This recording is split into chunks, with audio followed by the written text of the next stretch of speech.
Good morning and welcome. It's the Tuesday edition of Sports This Morning on your award-winning Channels Television. My name is Yemi Adebayo, filling in for Cecilia Omorogwe, who's a little under the weather. Of course, you can send your get well soon messages to her. Of course, there's a lot happening in the money-spinning world of sports, and we'll take you through all of that this morning. It's going to be an abridged version this morning, and we're going to try to increase the pace as we go on the show so that we can cover a lot of ground for your viewing pleasure this morning. Well, before I introduce my partner on the show to you, let's quickly go through the headlines, the news making the rounds from this part of the world. Let's start from home, shall we? Preparations begin for the 2014 Copa Lagos. Nigeria's Sand Eagles will begin preparation tomorrow for the defense of their title. Yassin Brahimi of Algeria beats Nigeria's Vincent Ayama to the BBC African Footballer of the Year award.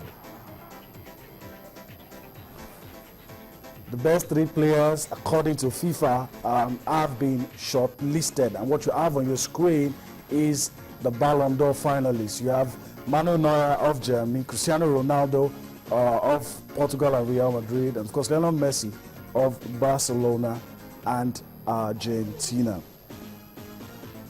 Former world number one Tiger Woods set to return to action this in few days' time in the Euro World Challenge. We're going to be talking about all of that for you on the show this morning. All right, now that we're done with the headlines, let's tell you how you can get your views across to us. You've seen the headlines, and you probably have one or two comments, what you love to say. This is how you can get your views across to us on Facebook and on Twitter. On Facebook is Channels iPhone Sports, and of course on Twitter, Channels @Channels_Sports. You can also tweet at my personal handle. It's on your screen. It's Yemi Adebayo 20. So that's how you can get your voice, that's how you can get your thoughts across to us, speak up, and be heard on the show this morning. Okay, so that's it. Let me quickly introduce my partner on the show. We have a lot to talk. As usual, on Tuesday, I have the pleasure of having Chinaza Ebon here with me. Chinaza, let me welcome you to the Tuesday edition of Sports This Morning. I think I should welcome you today. Okay. You're not regular on Tuesdays. All right. Okay. He's usually here with us on Tuesday, and of course, like I said earlier, I'm sitting in for Cecilia Omorogwe, and hope she'll be back here tomorrow. All right. Let's start from home and talk about the Super Sand Eagles. They begin preparation tomorrow. It hasn't really the preparations hasn't really been top notch. The competition starts in 10 days' time, but we have always managed or find a way to win. You know, it's sad because I remember last year's edition, after the whole tournament, which we won, I spoke to the coach, and I got to find out a lot about some inadequacies they faced, you know, preparing for the tournament, training kids being unavailable, jerseys being unavailable, bonuses and all not, you know. So I'm thinking maybe the football authorities do not really take this serious, and it's sad because this is a very good initiative by a young Nigerian, you know, apparently doing this. He's been doing it consistently. I think this is the fourth year or fifth year thereabouts, and it's been doing really well. You know, they've brought in the likes of Portugal, Brazil, some best soccer nations, Lebanon, and the rest of them. This time around, this first time I think it will only be Africans. You know, you have Senegal, Ivory Coast, and you know, the Nigerian Senegal. So I think you know, they should really pay some attention to these guys because they've actually been doing us proud. You know, if my memory serves me correctly, I think we've won all of them, or maybe you know. So I think it's something. It's quite a lot of achievement. Yeah, I think you're right because all of this, he has to translate into the national team. Definitely. It's not just about winning Copa Lagos. Yeah, because we want to actually go further when it comes to the World Tournament proper. You know, we've been off and on as African champions. The Senegalese have taken over at a point, you know. So we actually need to stay there, you know, get to a certain level on the continent, stay there, then also go ahead and challenge when it comes to the title proper. I'm talking about the world title. All right, so we're hoping that these guys will get quality treatment and they'll continue to do us proud as they've always done, in spite of not getting adequate preparation. All right, let's move on. Chinasa, let's talk about the Flying Eagles. 30 players invited. Of 30 players, 22 already in camp in Kaduna. A lot has been said about these Flying Eagles, that especially with the problems that we have with the Super Eagles, if we get it right with this team, probably might solve some problems we might have in the future. But do you think we're going about it the right way? I think they've been preparing, not just now. They've been in camp for a while. You know, they've been trying to gather players and all whatnot. And I'm of the school of thought that this Flying Eagles team should be made up of the bulk of the on the 17 team. The Golden Eagles actually won the World Cup. You know, of course, definitely we'll always get to see new players here and there, outstanding players that could also break into the team. So I think it's something they're doing really well, and maybe it's sort of a blessing in disguise of what's happening right now with the Super Eagles, because apparently, you know, focus will be shifted on other national teams, the female national teams. Gets more attention. Get more attention. More funds will come. More funds. You know, the torchlight will be, you know, shine on them. So I think it will help them, and I'm particularly looking forward to this this young boys, the under 20 side. You know, I'm tipping them to go and do big things, because you know, from that team we saw at the UAE, a fantastic bunch of players. You know, it's a lot of prospects. It's not every time you get a very good bunch like that. You know, defense, attack, midfield, even the goalkeeper. You know, so I think we should just carefully manage them and let them progress. All right, so we hope that we'll be able to carefully manage them, like Chinasa suggested, and get the best from these boys, because usually you don't waste what is good. All right, let's also move on and talk about this one. We're expecting your tweets to come in, because the next issue we're going to be talking about has generated a heated debate somewhat.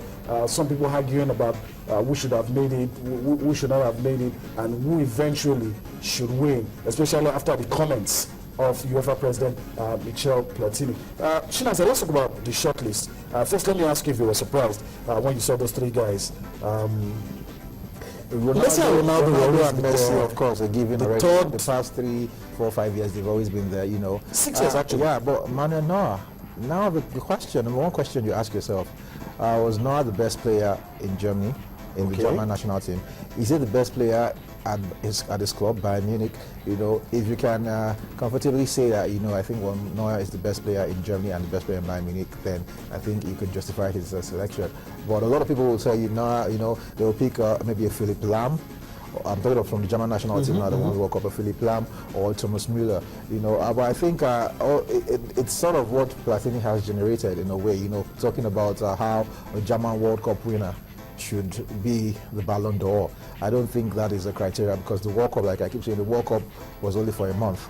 But does that signal or points you into the direction of what might likely happen? No, I don't think so. Last year, Ronaldo said, I will not come to any FIFA organized blah blah blah, and he won. Yeah. Some will say based on that threat. I get what you're saying. Now Platini is saying, no, Platini, that was very responsible statement from the UEFA president. So I don't. Somebody in that kind of position. Yeah, I don't think it will matter, because right now what I think it's still between Ronaldo and Messi. You know, like I said, World Cup was just 1 month in a year. You know, and they're looking at the whole calendar year. You know, football year. So definitely, Ronaldo for me is a favorite for this particular one, because he had an amazing season. He had an amazing year. You know, getting a goal in the World Cup, and also not doing as well as this is an individual award. It's not a team award. You know, so definitely it's about the individual. So Ronaldo stood out for me, and I think you know, so maybe Philipp Lahm would have been a better choice. Yes. Let's look at some other categories. Unfortunately, because of time, we can't put it on screen for you, like Coach of the Year. Yeah, you have Diego Simeone, Joachim Löw. Yeah. You know, so apparently, I'm tilting towards between Löw. Carlo Ancelotti as well. I know, but I'm between Joachim Löw and Diego Simeone. Okay, all right. So, well deserved, all three of them. Yeah. Well deserved. At this point, you really don't want to argue with any of the names on that list. All right, let's leave it at that for now. Let's see if we can get one of your tweets.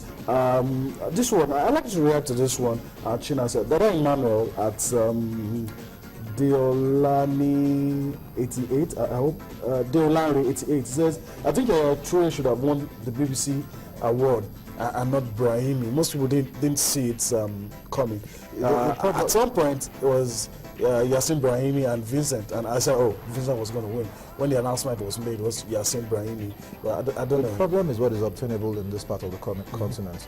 You know, on this part of the continent, talking about Brahimi had an outstanding season in the Spanish La Liga for Granada. You know, he was even named the best African player in Granada in Spain, apparently. So it shows you that the guy, he was performing very well. He went to the World Cup, he performed really well. He's earned the move, you know, outside of Spain. So I think he's FC Porto right now. You know, it's just for the fact that people didn't really see him, you know, much of the people on the continent. He recently just switched allegiance. Yeah, didn't get probably to see him. he's not on the radar of most fans. I think he did very well this season. But Vincent Enyeama, come on, 21 clean sheets. I understand the angst of the people, and also for the fact that Yacine Brahimi was not even nominated by CAF. He was not shortlisted. You know, the final 5 that were shortlisted by CAF. So a lot of people will tell you controversy here and there, but you know, Brahimi, Enyeama. But is that a valid argument that someone that couldn't even make the final shortlist for the CAF Player of the Year? There are different criteria, different bodies that actually pick these players. So no, that's what I'm saying. Is it a valid ground to? It's touch and go.